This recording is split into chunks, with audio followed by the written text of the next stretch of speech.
Hello everyone, আজকে তো আমি আর অনন্যা দুজন মিলে বেরিয়ে পড়লাম মেরি ক্রিসমাসের জন্য কেক আনতে বাজারে। আর বাজারে এসে কেকের দোকানে এসেই তো আমি পুরো কনফিউজড যে কী নেবো আর কী নেবো না। আর এত সুন্দরভাবে এখানে ডেকোরেশন করেছে ক্রিসমাসের জন্য, পুরো দোকানটা এত সুন্দর দেখতে লাগছে। আর এত ভ্যারাইটিস কেক এখানে রয়েছে যে কোন কেকটা নেবো কোন কেকটা নেবো না সেটাই আমরা কনফিউজড হয়ে গেছি। তারপর তো এখানে অনেকগুলো পেস্ট্রি নিয়ে নিলাম, আর পেস্ট্রিগুলো নিয়ে চলে এলাম সোজা মিষ্টির দোকানে।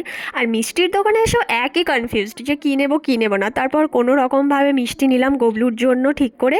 আর তারপর আসার সময় এখানে ফুচকা দেখতে পেয়ে আর লোভ সামলাতে না পেরে ফুচকা খেতে দাঁড়িয়ে পড়লাম, যতই দুপুর হোক ফুচকা খেতেই হবে।